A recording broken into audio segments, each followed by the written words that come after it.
This is CBC Here and Now. She showed up, she had marks on her body. She came in to tell her story, and she was mistreated. She wasn't believed. Missing and murdered Indigenous women and girls. The head of the RNC testifies and talks about lack of trust with the Indigenous community and what police are doing differently. Good evening and welcome to Here and Now. I'm Anthony Germain. And I'm Debbie Cooper. The National Inquiry into Missing and Murdered Indigenous Women and Girls is in St. John's this week. The hearings are focused on human trafficking and sexual exploitation. Today, commissioners heard from 3 police officers, including RNC Chief Joe Boland. Here and Now's Bailey White was at the hearing. So Bailey, just how big an issue is human trafficking in Newfoundland and Labrador? Well, Chief Boland was actually pretty clear that police don't know as much about this as they'd like to, and he does blame that on a lack of trust. So here's what they do know. The RNC participates in a regular operation where female officers, they go out into the community, they reach out to sex workers, they bring along some outreach groups as well. Those groups provide a program to take women out of the sex trading industry. There's actually a waiting list to get into that program, and Indigenous women are overrepresented on that list. But Boland's testimony today really focused on that lack of trust. He told a story about an article that appeared in the news a few years ago. It was about an Indigenous woman who came to report an attempted sexual assault. She showed up, she had marks on her body. She came in to tell her story, and she was mistreated. She wasn't believed. She was told, I guess, to leave without ever taking the report. You can't imagine how hurt I felt the day that I read that article. So the RNC says they are trying to do better, and Chief Boland actually pointed out that after that incident happened, they did implement some new training for officers. Lack of trust came up over and over again today. It was a common theme, and that's exactly why commissioners wanted to hear from police officers during this phase of the inquiry. This problem with relationship and trust is a factor in the underreporting of human trafficking and sexual exploitation and sexual violence generally. You don't go tell people who you don't trust. The inquiry continues tomorrow. We will hear from some experts and some academics. And also this week, we're going to hear from women who have actually worked in the sex trade. They'll talk about their experiences. Live from the newsroom, I'm Bailey White for Here and Now. Well, it's not what you'd expect on the Southern Avalon. A surfer was rescued from rough seas in St. Mary's Bay on Saturday. Coast Guard got the distress call at about 3:30 in the afternoon. 2 people were surfing off the beach in St. Vincent's when one wasn't able to make it safely back to shore. And a witness at the scene tells CBC that the surfer was battling 10 to 12 feet waves at the time, and the woman was about 100 meters from land. 2 Coast Guard ships and a helicopter were dispatched, but in the end, she was rescued by the Beothic Spirit, a fast rescue craft which just happened to be nearby. A funeral will be held tomorrow for a primary teacher killed in a crash on Veterans Memorial Highway last week. 47-year-old Cynthia Dunphy died Thursday when the SUV she was driving collided with a school bus. Dunphy was a grade 1 teacher at St. Francis School in Harbour Grace. She is survived by her 3 children, her husband, and her parents. One of the 12 children on the school bus was treated for minor injury, and the passenger in the SUV was taken to hospital with serious but non-life-threatening injuries. Dunphy's funeral will be held at Bethany United Church in Carbonear tomorrow afternoon.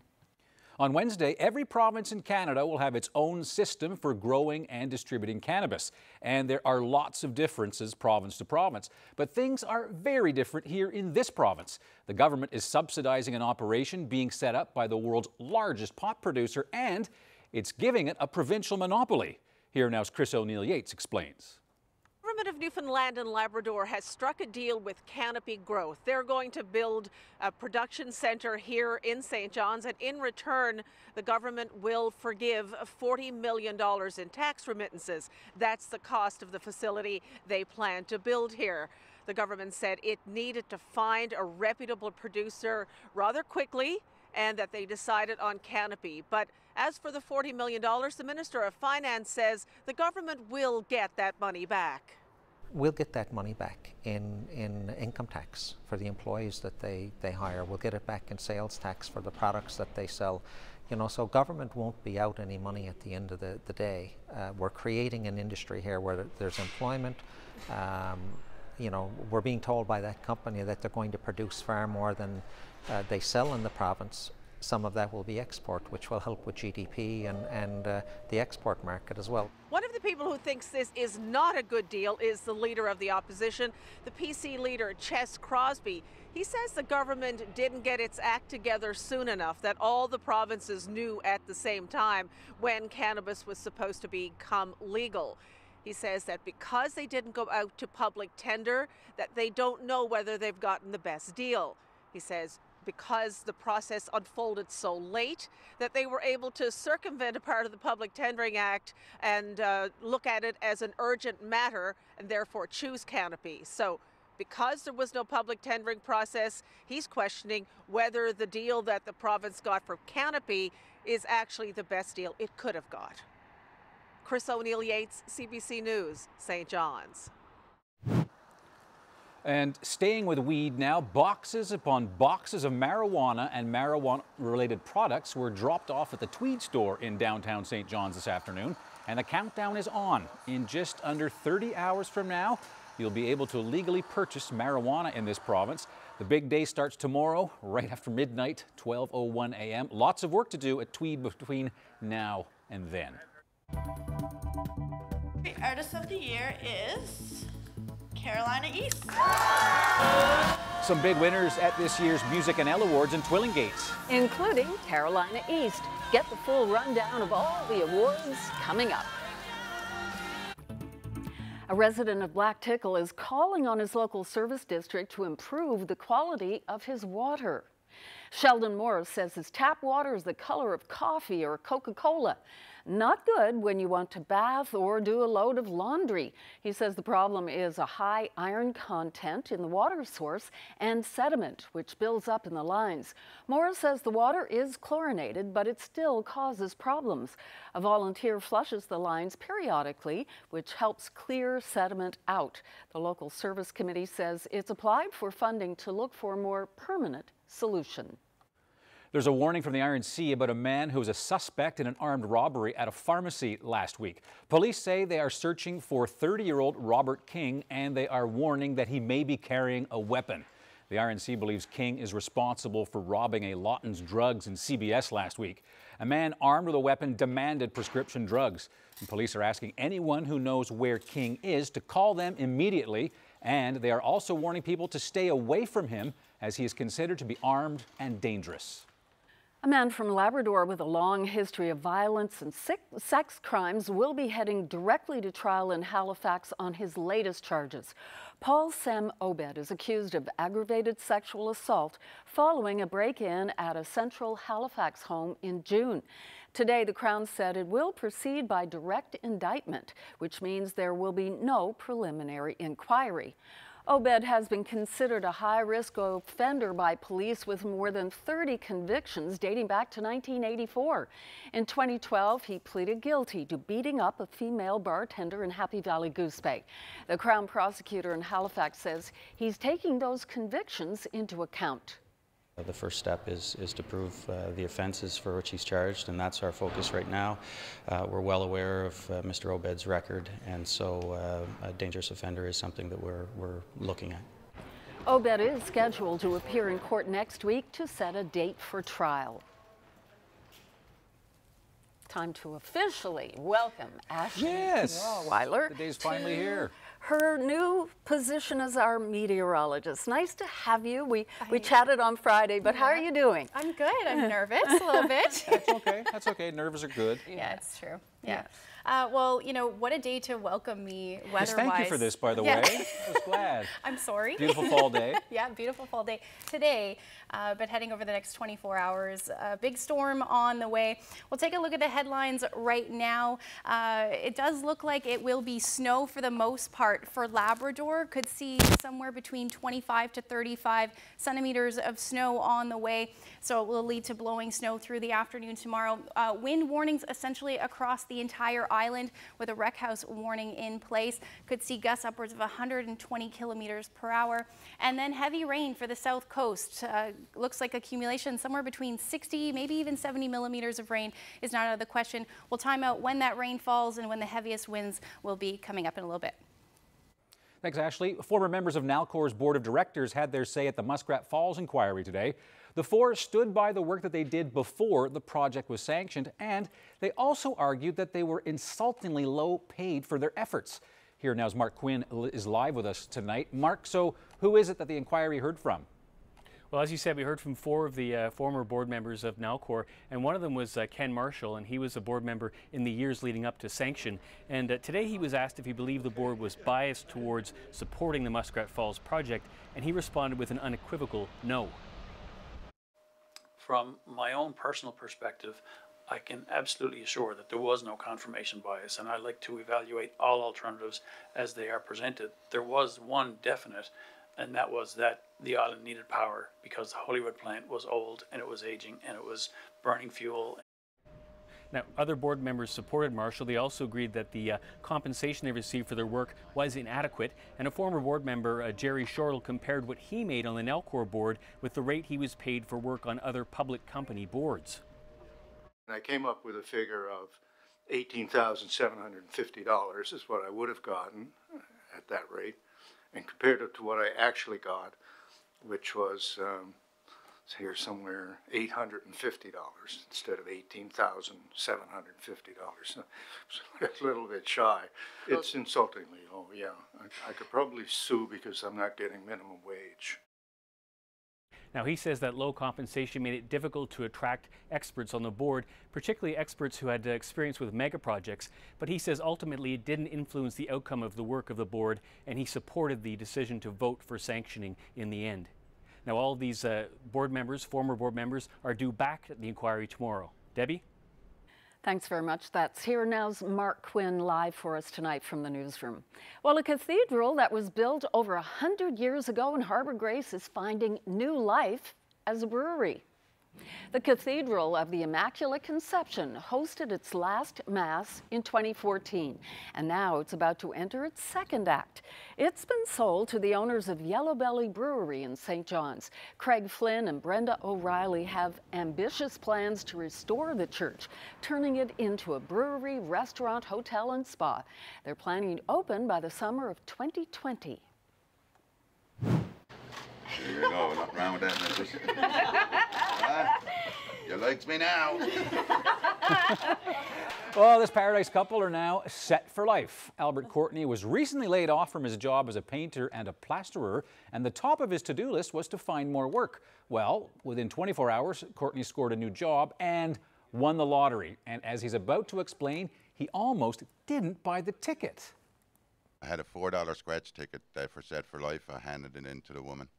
And I see another one up on the shelf there. I said, I'll take that one too also.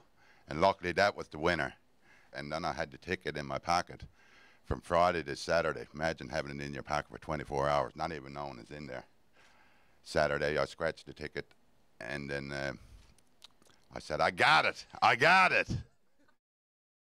Oh, amazing. That's great. Imagine if he had washed his pants with the ticket inside or something. Anyway, it all worked out well. Yep.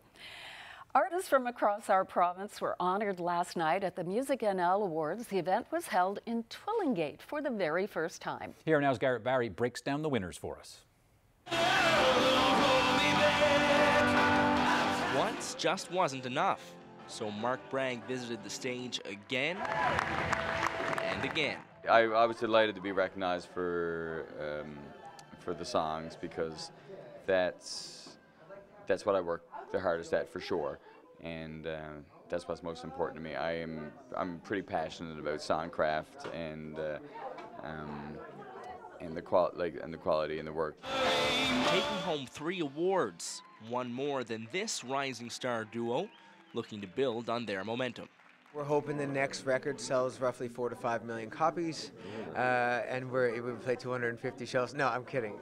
You know, we manage our expectations, and we just want to continue to do exactly what we're doing right now. I just want to quit my job.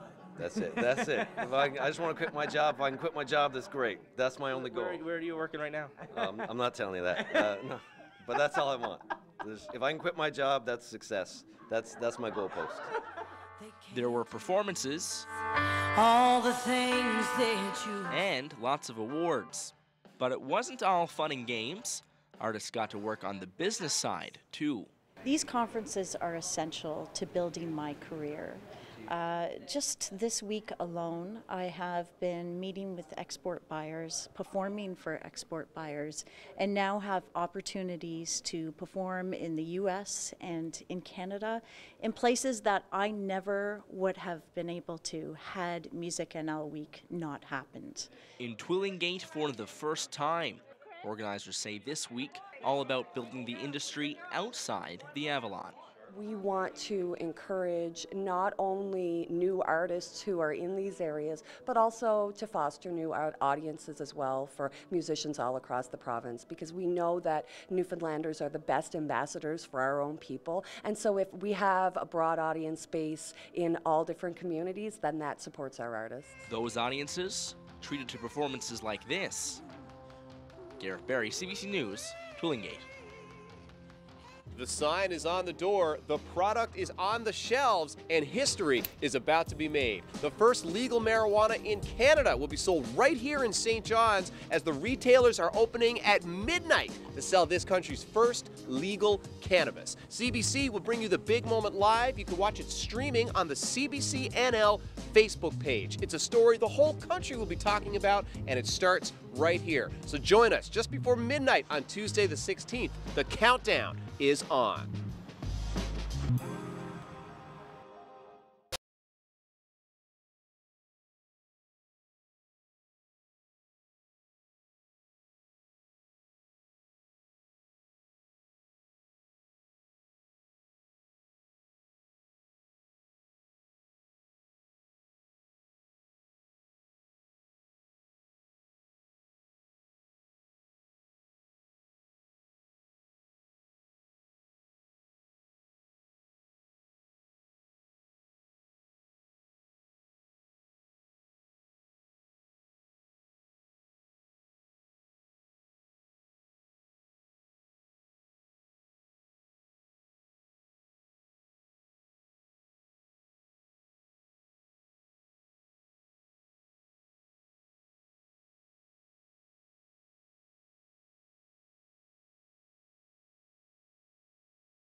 I have been in broadcast media really since about 1985.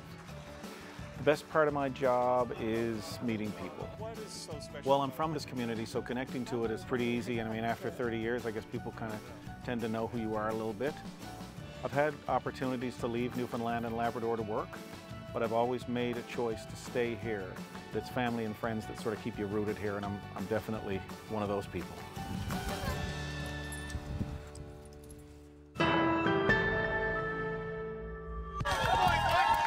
Your winner of the 2018 Cape to Cabot. More than 500 runners took part in the 20-kilometer Cape to Cabot race yesterday in the men's division. It was Zach Putt came out on top, and we just saw Katie Wadden. She was the first in the women's division. And there was one achievement that was really outstanding. Craig Spurl became the first blind person to finish this grueling race, running all the way from Cape Spear to the top of Signal Hill. It's just a nice start line. You hear the ocean, it's beautiful, smells great, feels great, and it's a great, great crowd. Really friendly, relaxed, fun crowd. Have you ever run in anything as cold as this before? It's pretty cold today. It's cold, but I run in Toronto during the winter, so I run in the snow, the ice, anything. And right now I'm too hot to be cold. Yeah.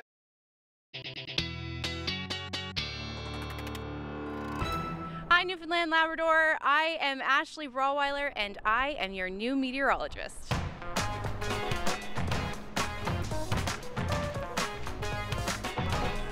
Probably should just stick to fish and chips. You can't go yes? wrong with fish okay. and chips. So I'll do fish and chips. Okay.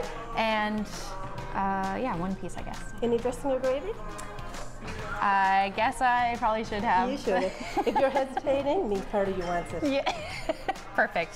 Well, this is the fries, dressing, and gravy everybody's been talking about. Let's see what it tastes like.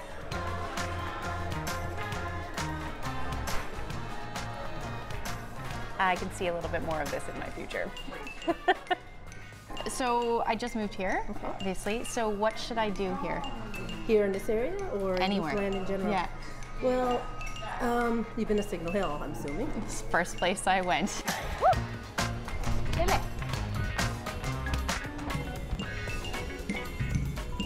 Okay, I just got here. Yeah. What am I supposed Welcome to do? to Newfoundland. Thank you. Thank you very much. My name is Leonard. Leonard, nice to meet you. So what should I do? Well, the first thing you got to do is get a pair of socks. Oh, I have socks on. They're just little. Oh, no, they're not socks. They're not socks. Are you used to the cold?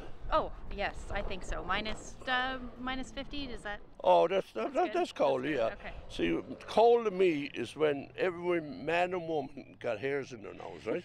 Now, when your hairs in your nose feels like toothpicks, then it's cold. Did you have a mug up last night? No, I don't know what that is. That's a cup of tea and a slice of toast. Oh, okay. I get none all the time. I think some of these sayings I'm going to have to get used to as well. I don't know how to talk. Here, I'm going to show you. Okay.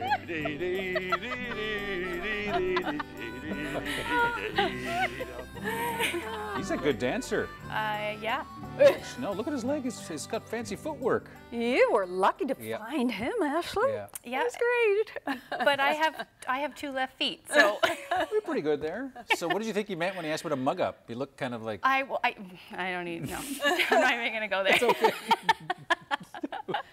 Well, yeah, that was fun. Beautiful weather that day. It was beautiful again today. If we take a look at some of the highs across the province, we saw about 10 degrees in St. John's today, 11 in Badger, heading towards the west coast, sitting at about 8 degrees this afternoon in Corner Brook.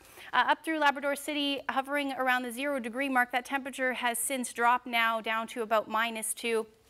We're seeing temperatures pretty similar around Burgeo. Those temperatures are actually going to climb as we head towards the morning hours, and that's all thanks to a system that is prompting a number of warnings across the province.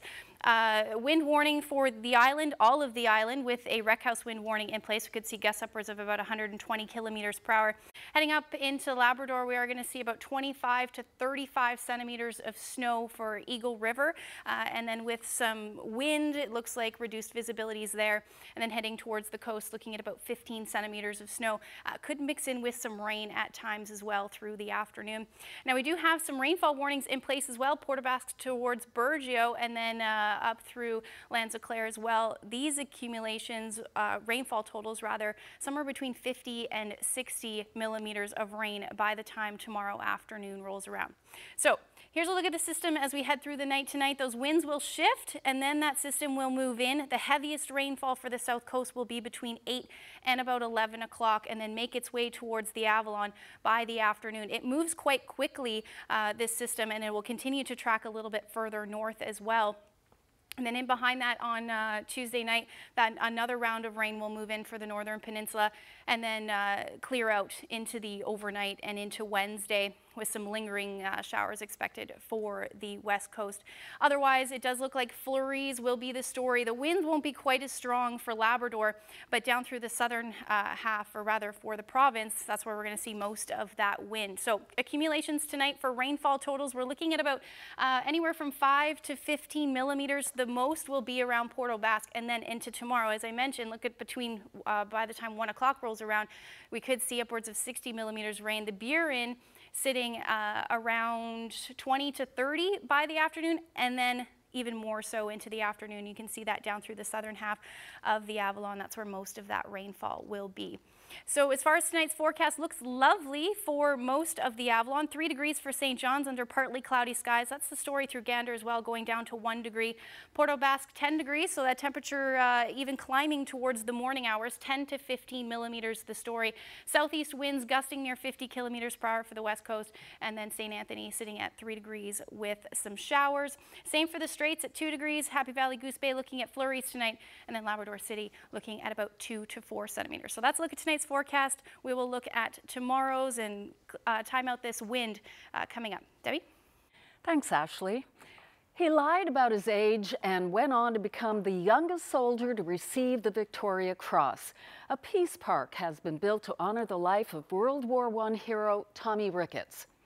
The granddaughter of the Royal Newfoundland Regiment soldier and MP Seamus O'Regan were at yesterday's ceremony in CBS.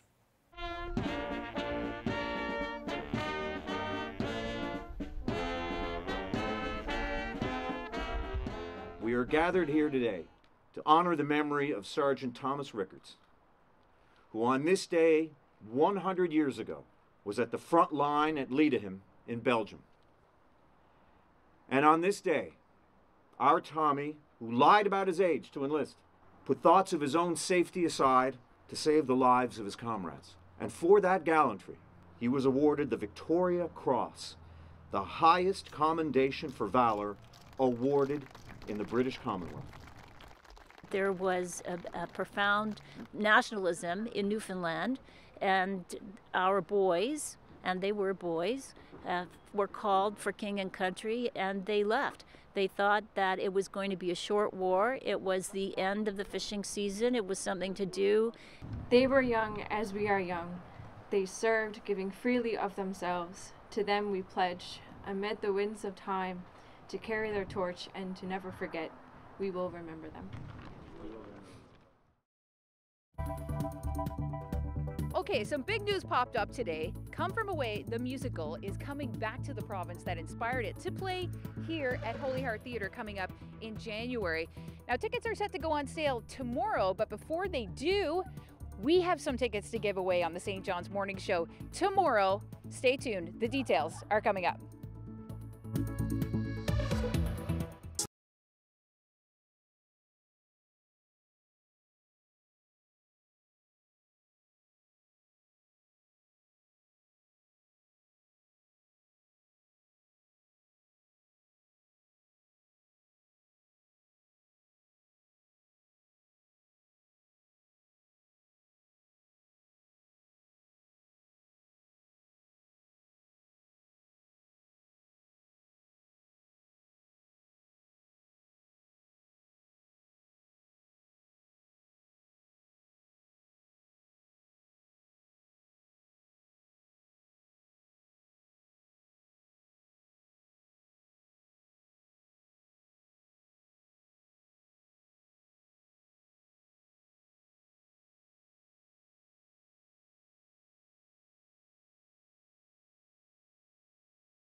Welcome back to Here Now. For a limited time, Come From Away is coming to St. John's.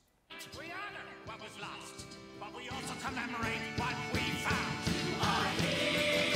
The hit Broadway musical will stage 8 performances in St. John's in January, and the Toronto cast will perform in a concert version of the musical. It'll have the entire script and songs, but not all of the choreography. And it's being brought here by Mirvish Productions, as well as Opera on the Avalon, and all proceeds from the ticket sales will go to support projects in the central Newfoundland towns that helped out during the terror attacks back in 2001. We were at today's announcement and heard from some of the cast members. This show, coming to Newfoundland, should be called Come Home Out of It. It's about time the show did come home out of it. People ask me daily, people from Newfoundland ask me, when is the show coming to Newfoundland? They say, everyone in Newfoundland should see the show, and I totally agree. And we have people at the show every day in New York City who make the pilgrimage from Newfoundland, and it happens in Toronto as well. And it's quite incredible to see, Newfoundland flags flying at the end of the show in New York City. People who would never have made the trip otherwise are coming to New York and having an incredible experience, which is wonderful. But not everybody has the ability to do that for whatever reason. So I think it's just a gift that they're bringing the show to Newfoundland, where it grew, where it was born. It's just so great to be able to come to St. John's. I mean, of course, the story is focused on Gander and the surroundings of Gander, but St. John's, of course, also had a whole bunch of planes coming here, and everywhere around the province, people were pulling together to help out on that auspicious occasion. This is 100% benefit concerts. All the proceeds will go to a special project in the 6 towns that hosted the 7,000 stranded travelers whose experience has inspired this amazing musical. And these are the communities of Gander, Gambo, Appleton, Lewisport, Norris Arm, and Glenwood. And as well, the producers have kindly going to support the efforts of the Autism Society of Newfoundland and Labrador and the Community Food Sharing Association. It was difficult because there's a lot of moving parts and different organizations, and even logistically it was difficult to make sure that we could make this happen. But at the end of the day, I think everyone was really invested in doing something for the community, and as they say, giving back to the community that we live in, which is so important to our organization as well as Mirvish. So that made the journey much easier. I'm just proud more than anything. This story is so incredible, and it represents Newfoundland in such an incredible way. When I saw it the first time, the Broadway company, the company that is now on Broadway, when they were in Toronto, I was worried about seeing a Newfoundland musical because oftentimes we can be portrayed in kind of a comedic light, which isn't always flattering, but this show is so true to what Newfoundland is. And a reminder, tune in tomorrow to the CBC Radio St. John's Morning Show between 6 and 9, and you could win tickets to see the Come From Away production.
I think the great thing about St. John's in growing up here is that the population is such that it keeps you honest and real and accountable, but it also leaves a lot of room for creativity and expression.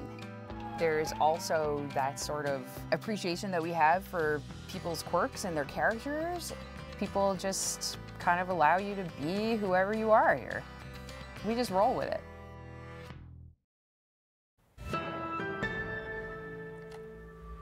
Two cyclists from Quebec are on a plane at this hour flying home to Montreal after pedaling from Vancouver all the way to St. John's. Bit of a surprise for them though when they got to North Sydney. They had planned to take the ferry to Argentia, not realizing that service, well, it was done for the season.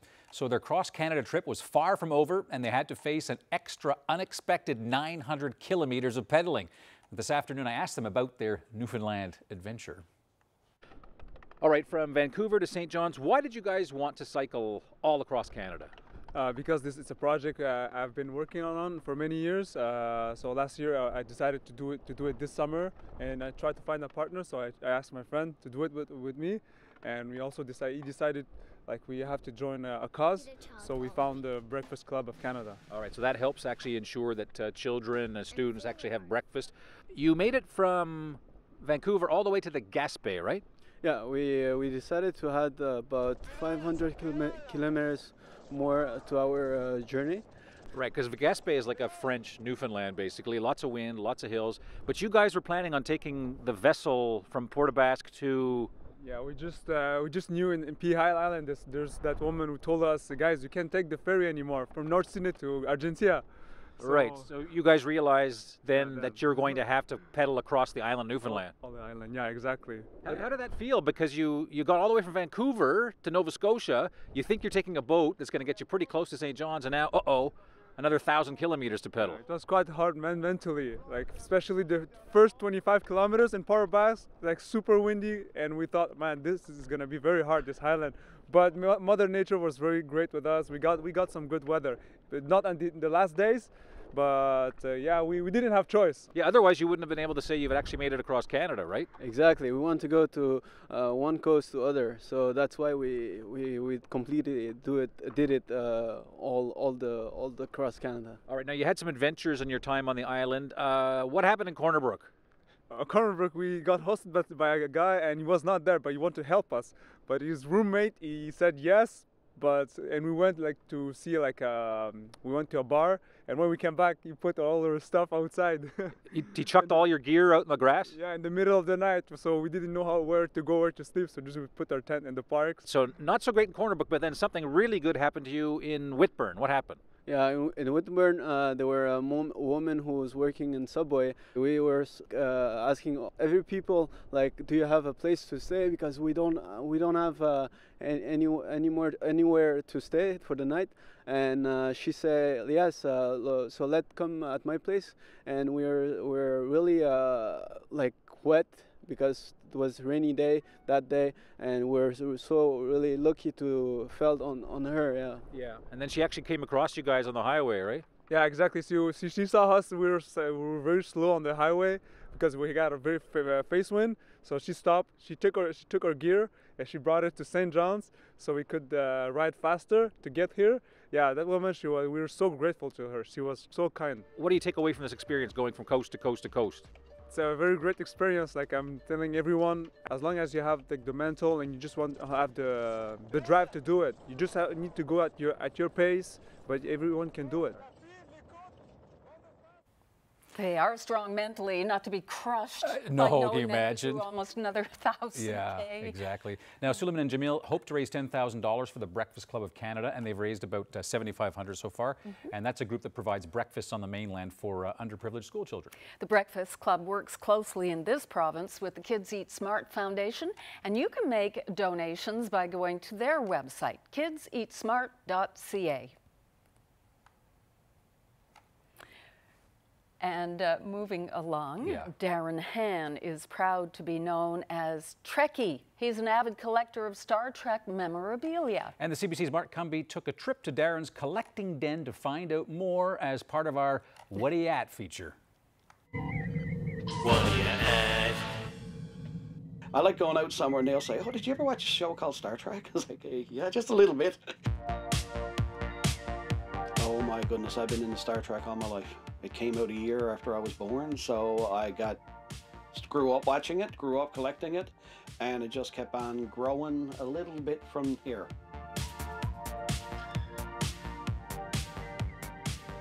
My favorite version is the original series and the 6 movies that came out. I love Star Trek because Gene Roddenberry's philosophy is that everybody's equal, everybody's accepted, and everybody is normal no matter what you're into or what you do.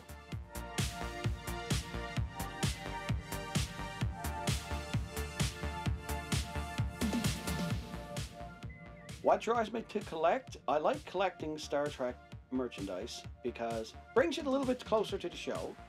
And I like collecting like the odd and the unusual because everybody can go and pick up a action figure here or there. But I like picking up, like, I've got Star Trek laser discs. I've got the Kraft marshmallow dispenser that you could only get if you collected so many box tops from Kraft marshmallows, and they sent you this in the mail. And this is one still actually sealed up in the box. What are you doing? I'm preparing to toast a marshmallow. So I'll be there. People will come into my room and they'll say, oh my God, you've got that. Where did you get that?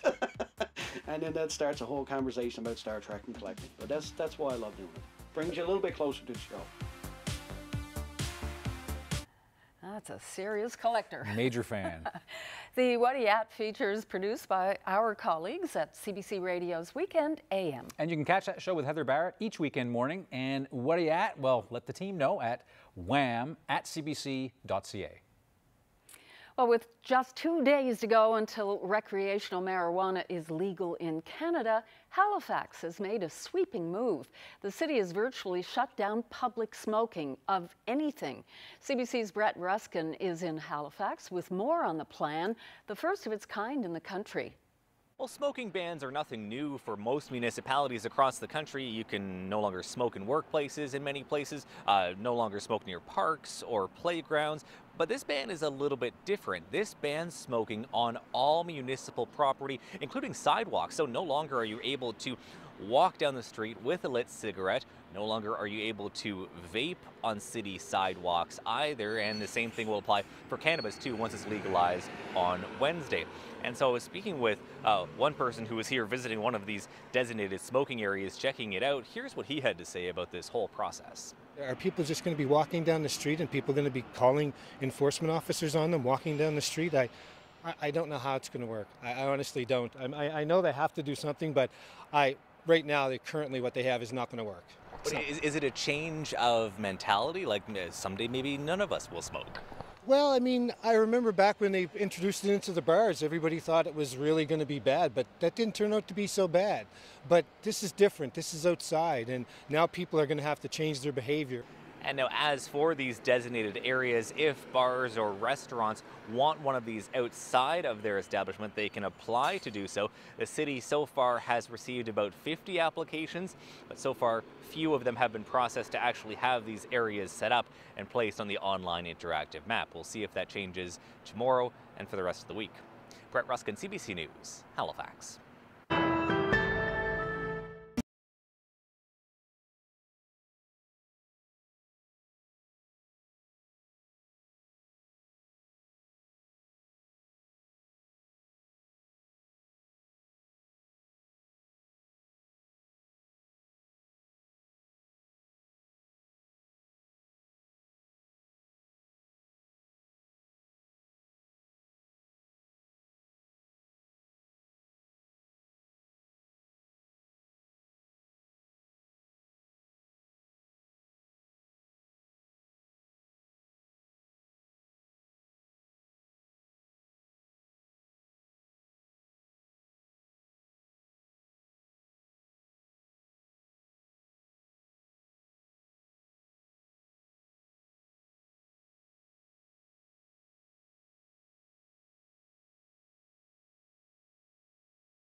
Welcome back, everyone. And Ashley, you haven't wasted any time swinging by some of the local hot spots. I understand you took in your first farmers market on Saturday. I did. It was wonderful.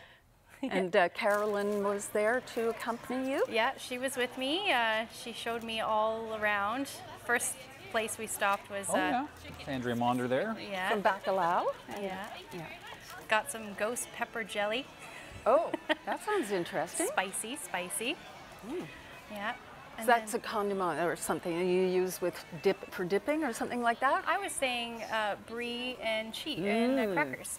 Pretty spicy. And then, of course, you can't go to the farmer's market without checking out the actual produce. Yes, right. Got some onions.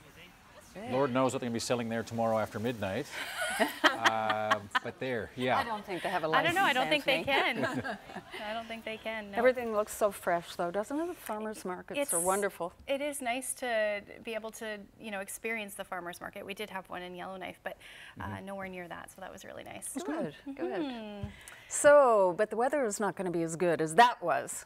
No. No. We're going to see some stormy weather move in as we head through the day tomorrow, but we'll take a look at some of the current temperatures right now across the east. We are looking at 6 degrees now in St. John, so that temperature has dropped. 12 degrees in Halifax, Fredericton sitting at 11. Now these temperatures are what we're going to see as we head through the day tomorrow thanks to that system. All of this rain as well making its way further east. The most rain should fall again, as I mentioned, somewhere between 8 and noon for the south coast, and then spreading east through the day, making its way towards the Avalon. By the time tomorrow afternoon rolls around, again, it does look like it's moving quite quickly, but in that amount of time, we are going to see somewhere between 30 to 50 millimeters fall. Down through the south coast, upwards of about 60 millimeters is on the way. Into Wednesday morning, things will clear out for the most part. We'll see some lingering shower activity for the west and then continue into Wednesday night into Thursday. Another system rolls in, bringing some rain right along with it. So the winds really are the story with this system. Into tomorrow afternoon, or rather tomorrow morning, is when we'll see the strongest winds for the south coast. That wreck house wind warning with gusts upwards of 120 kilometers per hour, gusts upwards about 110, maybe 115 kilometers as well. And then into the day tomorrow through the afternoon, early evening is when we'll see the strongest winds for the Avalon. Bonavista, this model picking up about 110 kilometer per hour gusts through the night. Into Wednesday, things will die down, but still quite breezy, below warning criteria between 50 and 60 kilometers per hour, and then that's the story into Thursday as well. So taking a look at the forecast for tomorrow, those are temperatures that I mentioned. So up around 12 to 14 degrees, Marystown looking at that rain, 20 to 40 millimeters, 30 to 40 for Port aux Basques, and then 50 to 70 kilometer per hour winds along the coast. The west coast, Corner Brook looking at 13 degrees tomorrow, 20 to 40 millimeters on the way, and then 10 to 20 for Gander and 14 degrees. St. John should see somewhere between 15 to 25 millimeters with a high near 14 degrees. That rain starting around noon. Up through Nain, looking at that chance of flurries, 1 degree. Labrador City looking at 2 to 4 centimeters through the day. More of a rain-snow mix for Happy Valley Goose Bay, 5 to 15 centimeters in accumulations. We do have that winter storm warning for Eagle River, and then 40 to 50 millimeters for the Straits, reaching a high near 9 degrees. Into Wednesday afternoon, just looks like lingering showers, or rather flurries again for Labrador, 2 degrees for Happy Valley Goose Bay and Eastern Labrador. Western Newfoundland looking at that shower activity through the day. Potential to see some flurries in the morning, and 7 degrees, 8 for central Newfoundland. So we are going to see these temperatures drop from tomorrow, and then showers moving in for St. John's as well at 8 degrees. Into Thursday, similar temperatures with showers, more rain on the way. Central Newfoundland dropping down to about 5 degrees, western at 6, and then flurries the story for Western Labrador, -2, 2 degrees for Happy Valley Goose Bay and Eastern Labrador, and flurries. So that's a look at the next couple of days. We'll look at your weather photo coming up in a little bit. Thank you so much, Ashley. Well, imagine going into a coma and waking up to find you've become a father. Jonathan Sedman, a British Columbia man, was critically injured in an accident 2 weeks ago. But as John Hernandez reports, Sedman is now making up for lost time with his son. I still haven't been able to hold the little guy. Jonathan Sedman doesn't know how long he'll be in this hospital bed, but day by day, he's showing signs of improvement. His chest tubes are gone. He's totally off the ventilator. They don't have a feeding tube in him anymore. He has no more IVs. 2 weeks ago, Sedman was setting up a fireworks display at the Saratoga Speedway south of Campbell River. That's when an out-of-control car smashed into a barricade. It crashed into Sedman and pinned him to the ground. They rushed him to the hospital in Courtenay, and then from there they sent him by plane here to VGH. Sedman suffered 5 broken ribs, a shattered pelvis, a broken hip, a ruptured bladder, and a small brain bleed. His sister Jennifer raced to the hospital with his wife, Krista Meissner, who was 8 months pregnant. As we're sitting waiting for him to come in, she starts to feel something like contractions, and she kind of looks at her clock and goes, "Oh, it's about every 4 minutes here." Meissner gave birth to a baby boy that night. The premature child had to receive special care at the Langley Hospital. Meanwhile, Sedman, heavily sedated due to his injuries, didn't know he was a father for days. But now the baby is healthy and the father slowly recovering. On Saturday evening, Sedman was introduced to his son Caden for the first time. How does it feel, John? Feels pretty good. The moment when she walked through, like, he's just staring in wonder and amazement. WorkSafe BC is looking into the crash that left Sedman injured. It's still unclear if he'll make a full recovery. He's still battling an aggressive infection targeting his muscle tissue, but his family says he's found new inspiration. That just lifted him, seeing and holding his baby. I think it makes him more determined to try to work for that recovery. I have challenged him that if he could be walking by the time baby crawls is a good goal. The Saratoga Speedway is hosting a fundraiser next week in support of Sedman and his family. John Hernandez, CBC News, Vancouver. Well, the fall colors are in full swing across the province. Just a gorgeous shot there. Any idea where that's from? Haley. Okay. Yep. I know, actually, you know, just about every golf ball I own is in the bottom of that pond, so yeah. So don't say it yet. We'll tell you where that's from coming up in a little bit. Okay.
Well, it's big news, apparently. Another royal baby is on the way. Yeah, and this time a first child for Prince Harry and Meghan Markle. The news came as the Duke and Duchess of Sussex arrived in Australia for their first international tour as a royal couple. Speculation had been building that Meghan may be expecting. Yeah, some royal watchers wondered if her choice of outfit at Princess Eugenie's wedding last week might have been a clue. She wore a loose coat with bottom buttons undone. The baby is due next spring and will be the 7th in line to the throne. They look pretty happy. They look very happy. But I bet she doesn't have a baby bump yet. No, I know. Imagine being under that kind of scrutiny. Yeah. Oh, she must be pregnant. She's wearing a big coat. Yeah. So before we went to break, we were looking at the gorgeous picture, which I didn't get the location. No? No. Okay, well, no. This is the look at the Gander golf course. Isn't that pretty beautiful? Beautiful. You know, just starting to get to know the area, so I had to look up the map. No, it's on the other side of the highway there. But yeah, it's a gorgeous shot there. Thank you for sending that in, Walter Gill. If you have any weather photos that you'd like to share with us, send them to nlphotos@cbc.ca. Yeah, especially with these fall colors. You take a look at the trees there. It's pretty hard not to take a nice picture this time of year. That's true, but I have a feeling a lot of those fall colors will be gone this weekend. No, it's a wind you're Yeah. forecasting, and you could see that waterway there was flat calm. Yep. Things are going to change. They're about to change. All right, you got the first one in the belt. How's it feel? I do. Feels good. Good? Just keep on rolling. Good, all right. Pass the audition. That's right. Hopefully I can stay. We'll be back tomorrow for sure. Absolutely. Well, there we go for this Monday, for this new event for us. Thank you very much for watching. Have a great night. See you back here tomorrow. See you tomorrow. Good night.